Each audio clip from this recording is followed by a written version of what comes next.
Last time in Star Wars Chronicles, the Prophesied King. Our heroes finally made it back to the Grand Canyon, where they eventually found the cave that held the hidden Starblade. Once they got there, however, they soon met two new characters named Light and Shine, who mentioned that Mikey came way too early. He was by no means ready to face Darky now, and it's going to be quite a while before he has a chance to do it otherwise.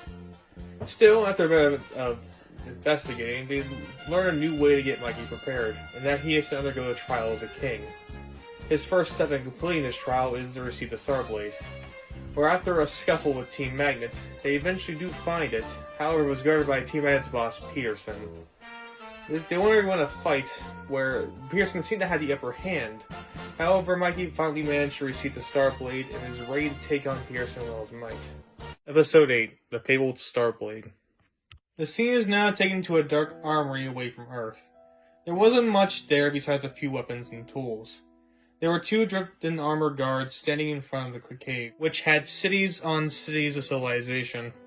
There was also another individual who also wore metal armor, only her head was exposed to view a short purple-haired woman with a stern look and a purple face.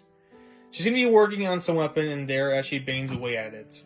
The guards and her then heard footsteps coming their way. They see a strange man in yellow and blue armor along with a short brown hair and a beard came their direction. The guard stopped him before he took another step in the cave. Not another step. The man then gave a proud look as he stood in front of them.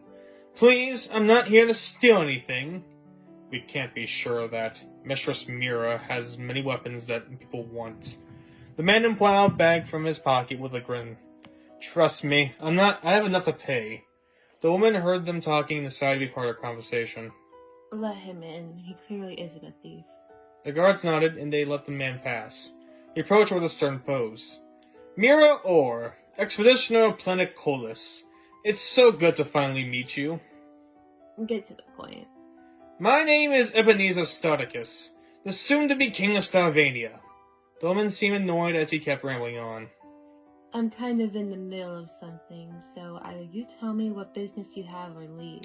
Very well. As a soon-to-be king, I would like a blade to help identify my royal lineage. I heard that you are the best at forging, and so I came to you for that purpose.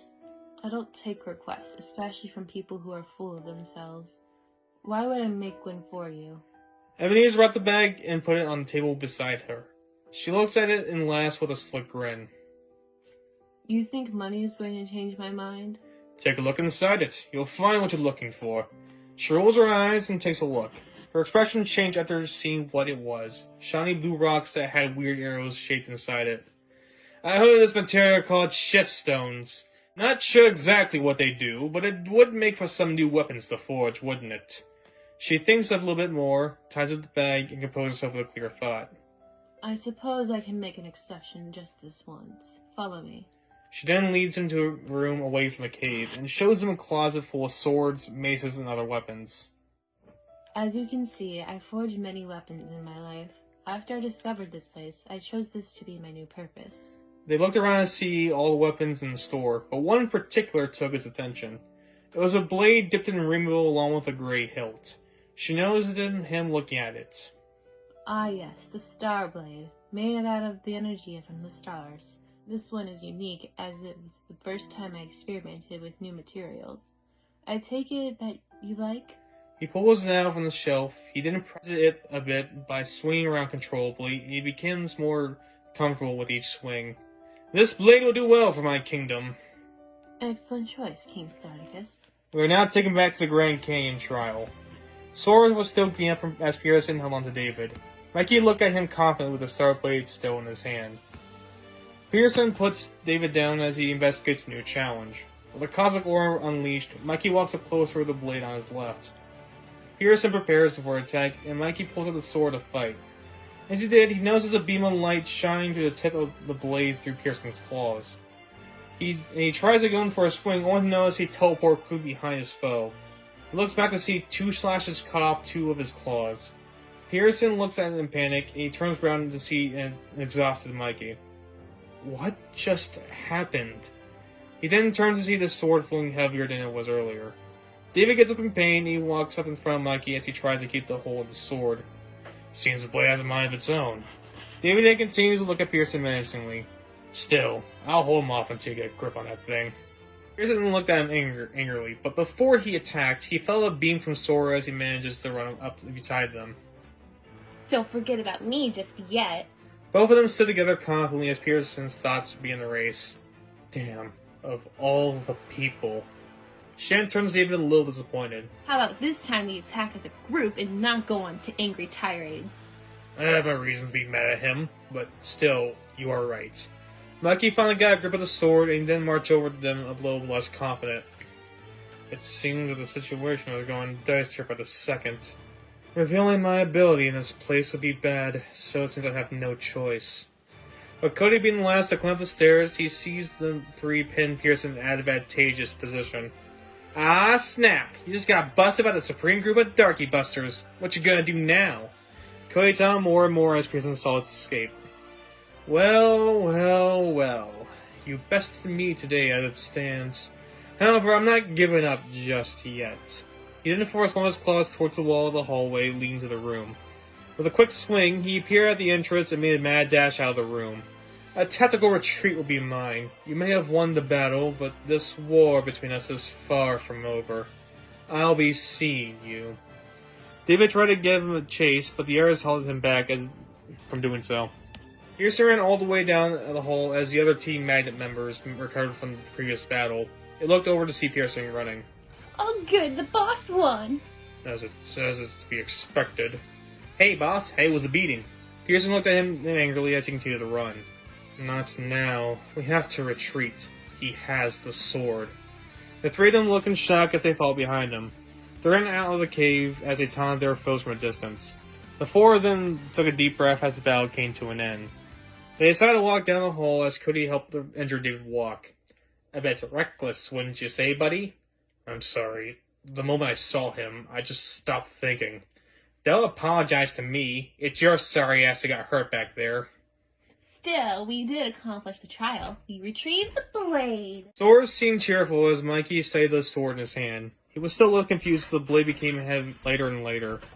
Thoughts raced through it once more as the noise of Sora cheering the success became muddled. He comes back to reality after she calls his name a few times. She looked at him with a concerned look as he gave her his attention. Are you okay? He then turned around to see the others look at him concerned as well.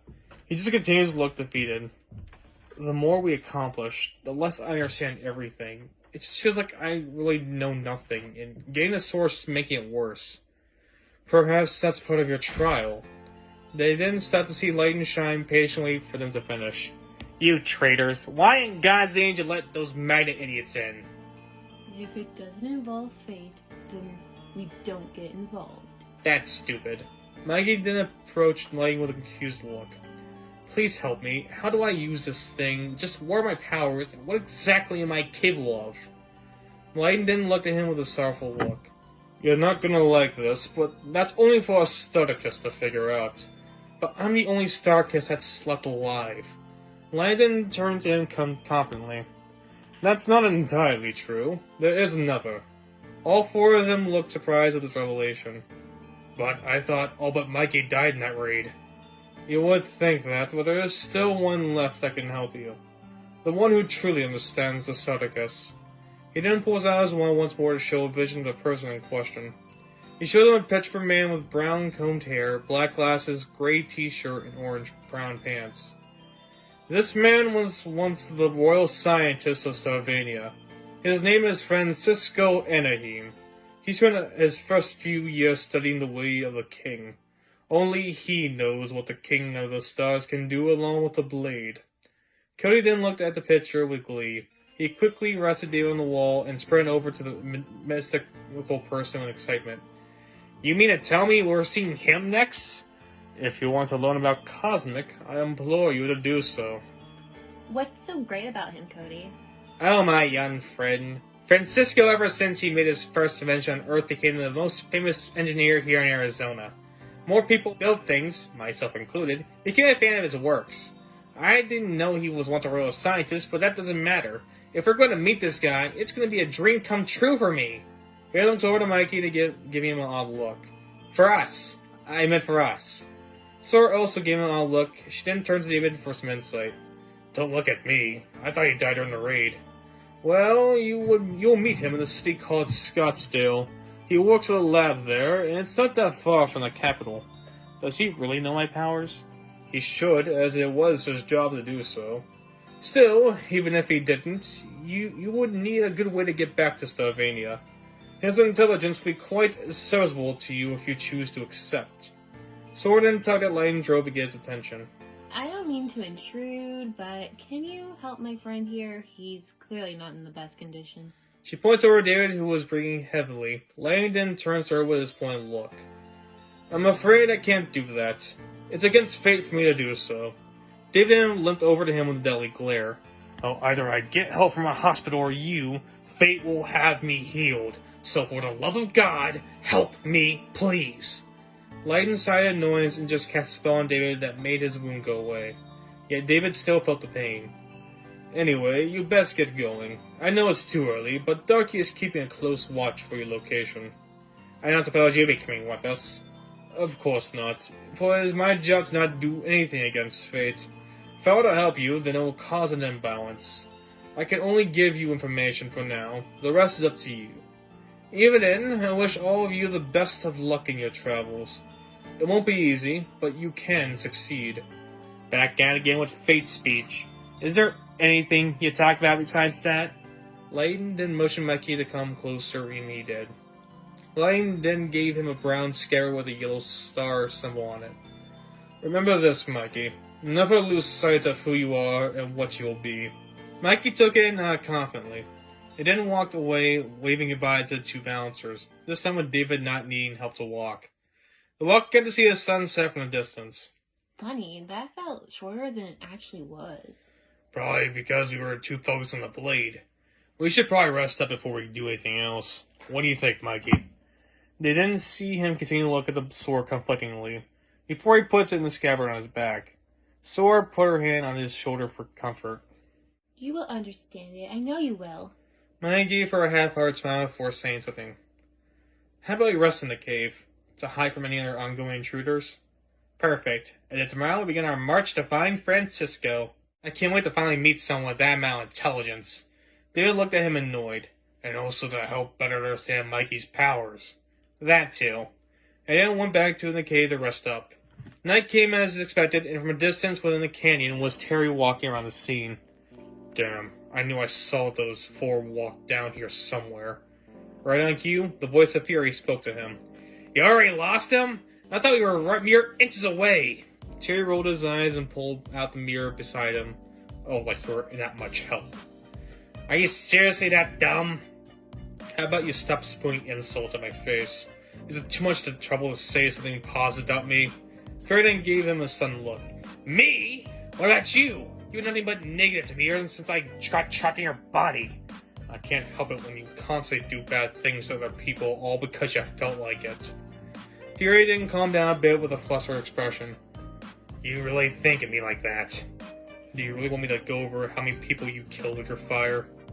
They deserved it. No one deserves death. Not even those idiots that are part of the deal with Darky? Are you finally seeing it my way? Tyrion felt a fire hand slap him across the face. He looked up to see the fire burn brighter in the mirror. Get a hold of yourself. I do what I do because it's my way of blowing off steam. I don't want to be in your body, but I wasn't given a choice. Do you think hurting those people will make you feel better? It at least makes me forget for a short time before you take control.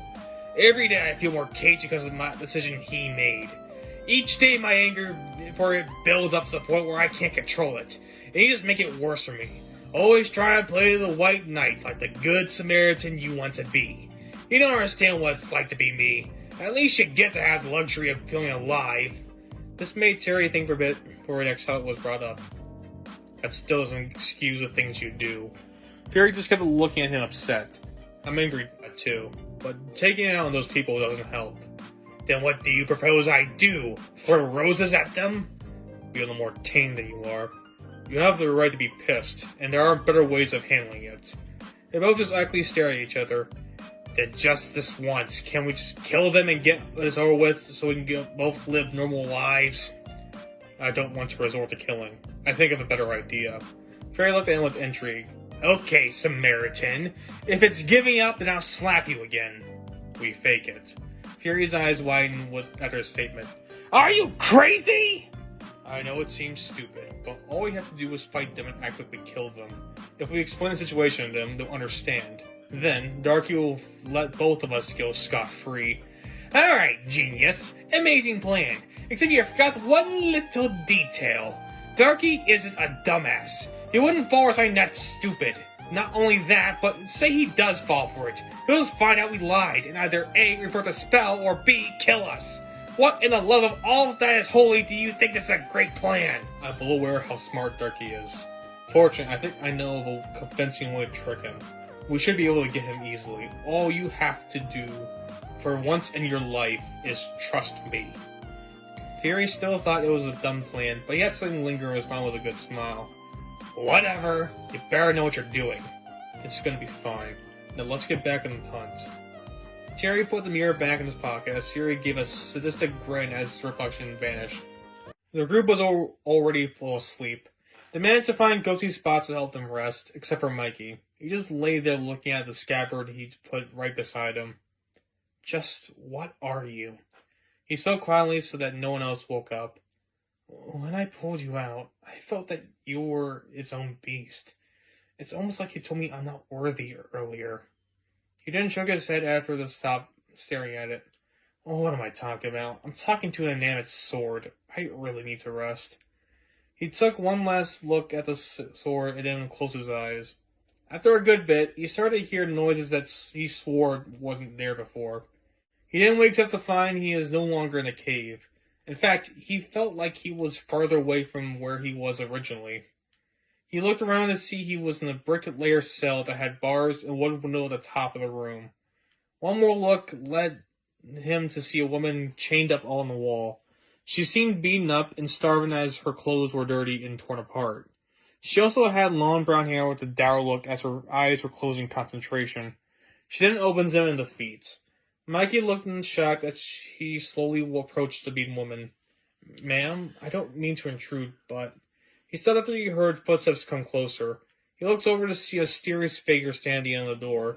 Though he didn't know it, it was Darky, who was still at his hood up. Darky opens to approach the woman with conviction. You're a strong woman, Morgan Starticus.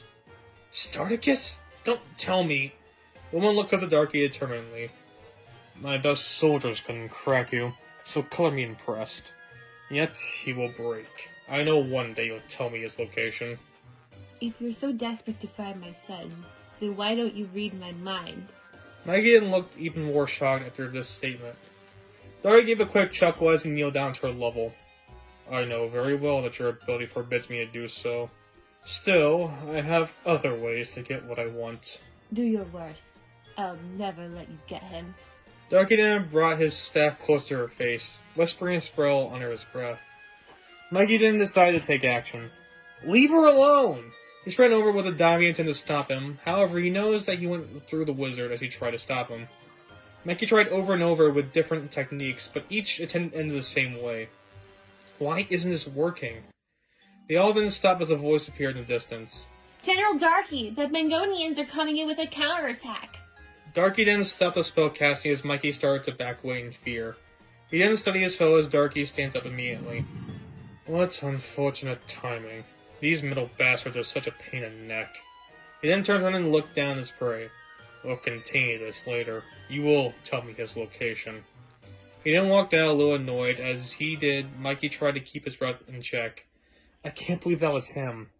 He tries to follow, but a barrier blocked him from following. He feels it out as more questions continue to fill his mind. He took a deep breath as he knew he wasn't going anywhere. Turning to see the broken woman, he goes over for some hope.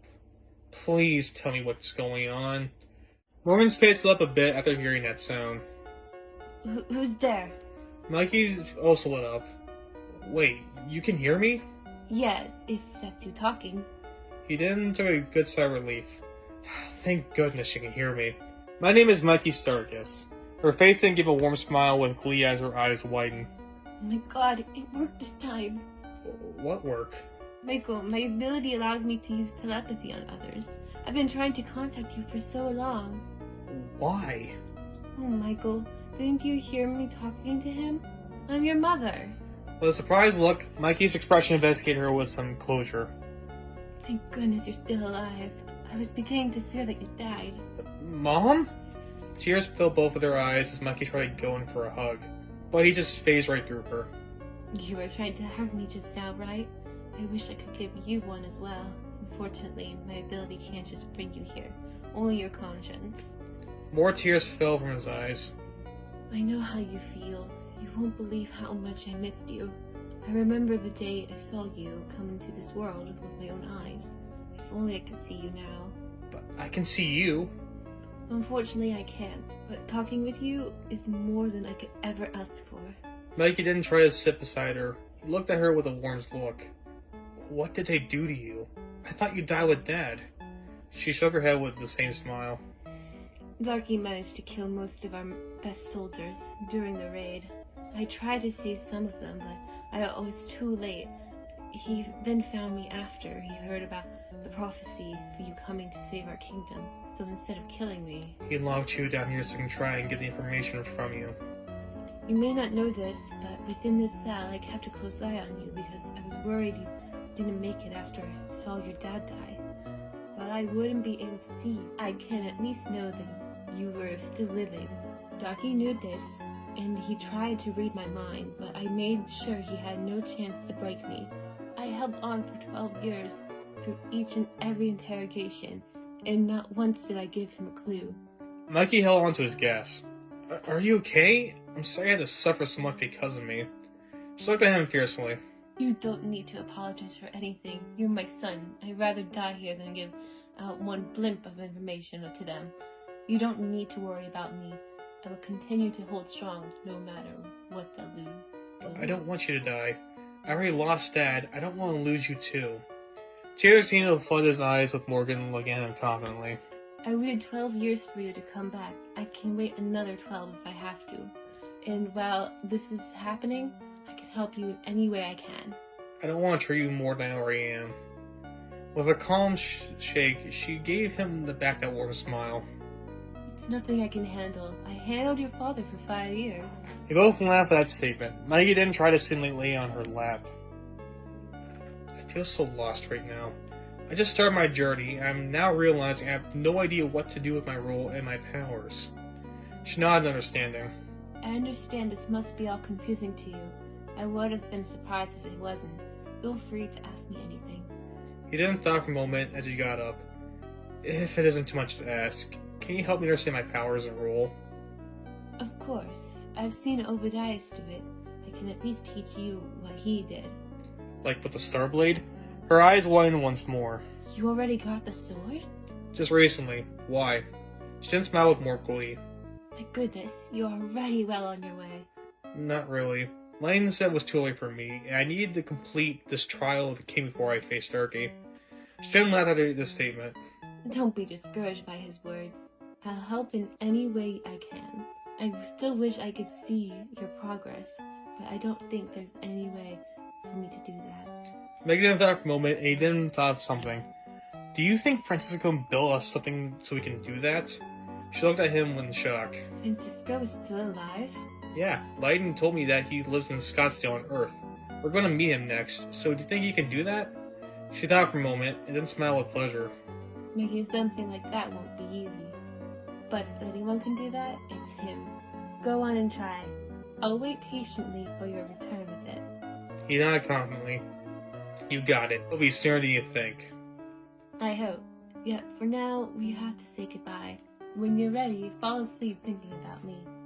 That'll give me a good enough sign to reach out to you. No problem, Mother. You can count on me. I promise that when I'm ready to fight him, I will save you.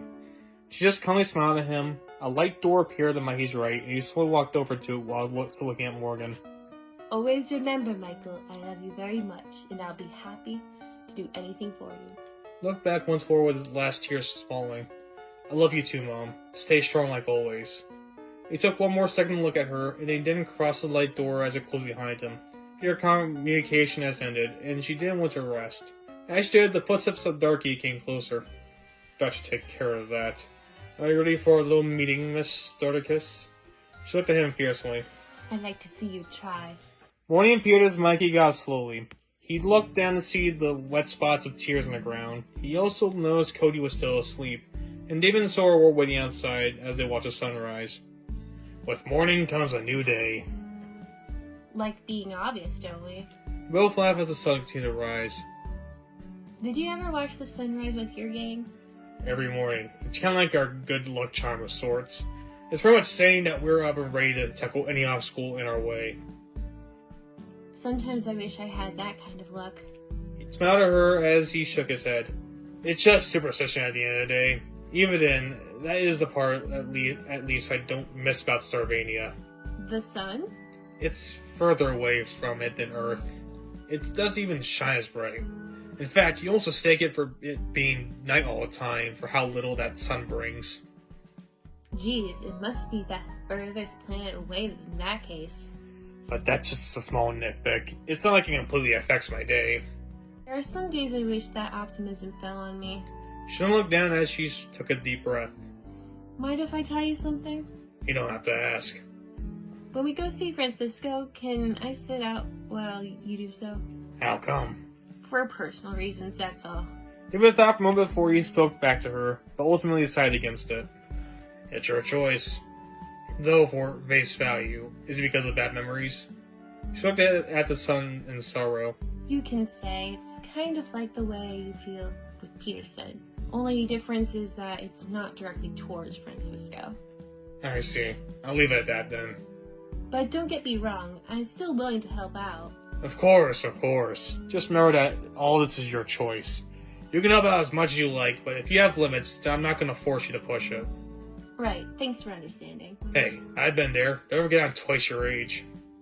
Yeah, sometimes you don't act like it. She gave a quick giggle as David did as well. Heh, okay, let's lay off the David hate for a little bit. I didn't notice Mikey come up to them after he fully got up.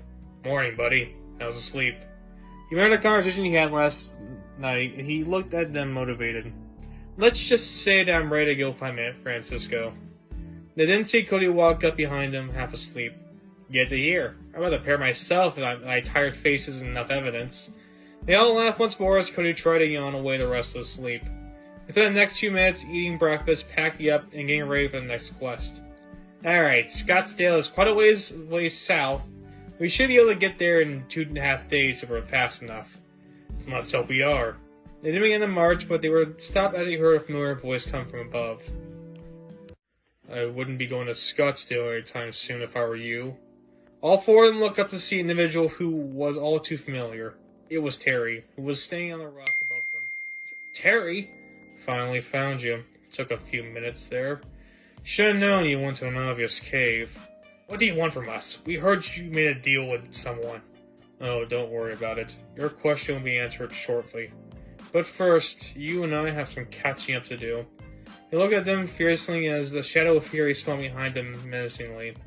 From distance was Layton, seeing them from atop a canyon. He finally found them. About time. Let the second trial, a battle against fury, begin. May the stars shine on you brightly as you try your best to beat him. The four of them looked Charleston as the lone warrior as he watched down from above with the same fierce look.